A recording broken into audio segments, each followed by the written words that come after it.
know. I'm just thinking in my head how many ways this could go south. Did she violate a code of ethics? It sounds like a Mean Girls episode because she went on to say, Yeah. well, this lady is like, can make or break people in their circle, Right. which sounds like high school. Welcome to the Real Estate Replay, highlights and consumer stories in real estate that the industry doesn't want you to hear. Host Wendy Gilch and Lindy Chapman are breaking down the good, the bad, the unethical, and sometimes illegal stories of recent home sellers and buyers. Learn what they did right, what they did wrong, and what they wish they would have done differently. It's the only real estate podcast that tells you the truth, the whole truth, and nothing but the truth about the industry.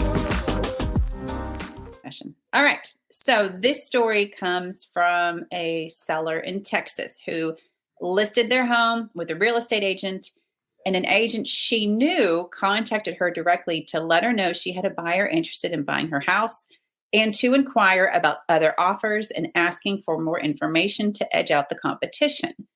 This created a dilemma for the seller who's trying to conduct a business transaction, but now feels like, in her words, she's walking on eggshells. Because this buyer agent that she knows has an extensive social and professional network. She also mentioned their kids are in the same sports. And this lady is very well connected in their community that everybody knows. Their lives intersect in a variety of ways. She fears making her angry could impact her entire family. So, does this violate a code of ethics, or is this an acceptable practice?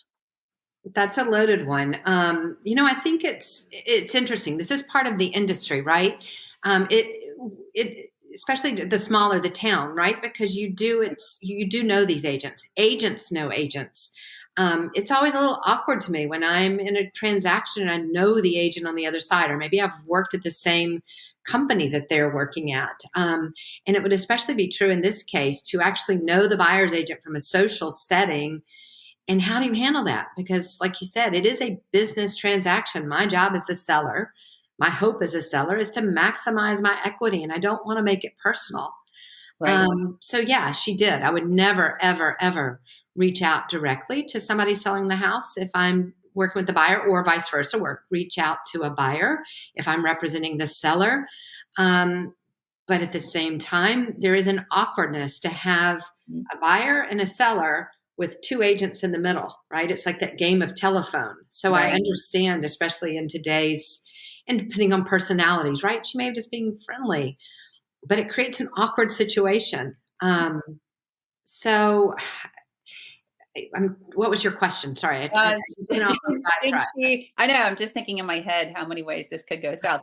Did she violate a code of ethics? It sounds like a Mean Girls episode because she went on to say, yeah, well, this lady is like, can make or break people in their circle, right. Which sounds like high school. But the seller got the impression that this person was throwing their weight around to make sure that their buyer would be the one accepted. And who knows what this agent told their buyer client. But is it an acceptable practice? Right. Mean Girls. It could be, right? I understand that. Especially if this, agent was just trying to get an edge on, for her clients, which I get that. You don't get paid. You work with a client, you've been working with them for months, and you don't get paid until they close something. So I understand, especially in this market, wanting to get an edge on it, but not to the point of getting nasty about it, which right. It sounds like this person was concerned about what implications it might have for her son on the t-ball team. Right. Exactly. And then I said, there's a difference between a small town versus a big town, where you might be more anonymous selling in a big town, but in a smaller town, yeah, it can absolutely be an issue. Right. And then, okay, so how should or could she handle this? I read through all the comments, and it kind of seems the most neutral way was suggested for her to play dumb and just say, I don't know, the listing agent is the one filtering everything. I'm not really sure. You might just want to ask her because I'm paying her to handle this. I have no clue what's happening. To be able to just nicely get her to stop without saying, stop what you're doing. Right. and just go. Yeah, I mean, I think that would be the best way to handle it is just say, I'm sorry, I don't want to make this, I can't afford to make this personal. This is, and I really would appreciate you going through directly with my with my listing agent. And she may be making it personal, right? She didn't get the listing and she knows this lady, and that makes it awkward as well. But you got to keep in mind, everybody that's selling a house knows 10 real estate agents. Right. How do you know who to choose? And I think that's one of the beautiful things about what we're doing is we can help you take out the emotions of it. Right. But just keep it a business decision. And that can be real hard. I actually had a client recently reach out. She was just being, just wanting to take things in her own hands. She didn't mean anything by it, but she actually reached out to the buyer, found her on social media. She knew her name because of the contract and reached out. And the client just didn't want to be reached out to, that way. And so she very kindly just said, please, discuss this with my agent. And then I was able to get involved and explain. But then I've got another client on the other hand who's actually met the seller. One of the reasons we're in a contract with them is because the seller and the buyer met, and the seller really liked her when we came to the house. He was working from home, and he told the agent to take our offer, to shut down other offers, and not to show the home anymore because he really was happy with her. Right.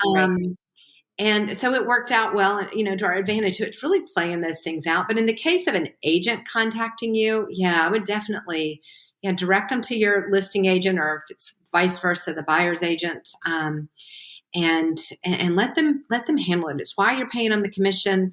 Just make sure you've got a really good agent. This is business. This is not personal. Right. And then, is there anything a seller should even reveal? Or should they just keep everything to protect their interests? I liked one of the comments on the thread where like they should just say, make something up. We have 100,000 over, right? I mean, $1.1 million offer on my $500,000 home. If you can beat that. I mean, I don't advocate lying, but at the same time, I've had agents tell me they had multiple offers when they didn't. So right. But I think there's a lot of advantage to letting people know where offers stand. Now, if I don't have any offers, I have to be upfront about that. Or if I have one offer and it's 50,000 below ask, I'm going to tell the seller or tell the buyer's agent that calls me, I'm going to say, yes, we have an offer. The seller has asked me not to reveal what it is. And I have agents tell me that all the time. Right. But I've also had agents reveal to me when I say, and I always push them, where do we need to be in order to submit a winning offer? And if the seller, as long as they're willing to let me, and as long as it's going to be in their favor, I will let them know where our offers stand. Now, I may not say, we've got 3 offers at asking price or 10,000 above asking price, but I may say we have 3 offers and 2 are over asking. And then if they want to push and say how much over asking, maybe I'll say they're above, the house is 500, they're both above 515. But I'm going to be vague enough that I don't lock them into a price, but specific enough that I don't waste anybody's time. Right. And I've always, and then we've already set this up ahead of time with the seller of expectations. Right. So reveal what's going to help you. Don't reveal anything that's going to hurt you, but absolutely let them know. Right. If there are offers or where they are, you can reveal that. Just let your agent know that you're willing to, and what you're willing to let them say and what they're not to say. There's even a form in Texas where I can specifically write out what my agent can and cannot say. Oh, I didn't. Okay. Can and cannot reveal. And that's a really good protective thing because agents are friendly and they talk a lot. So if you don't want something revealed, like we're relocating to another city or we're already under contract on another house, get that in writing and get the agent to sign it. So they're very clear on what they can and cannot say or reveal about your situation. Right. So if you're mean girled, just play dumb and say you don't know anything and tell them to talk to your agent. I think sum it up. Just absolutely keep it business, not personal. Yeah, I felt bad for her. So many people were like, just tell her to shove off, and I'm like, if you're in a really small town, like I know of some of these parents, and I don't play those games, but unfortunately for your kids, like you kind of have to be in the neutral spot. But you know that person, so yeah. That's what I commented. I'm like, man, if she's so much of a bully, at least you can relish in the fact that she probably doesn't have any super tight, close friends because she probably does this to everybody. So at least you're kind of out of that part. But so, But I would okay. say, go back into it, keep it business. It is a business transaction. Want to share your experience with us? Drop by therealestatereplay.com and submit your story or even ask us a question.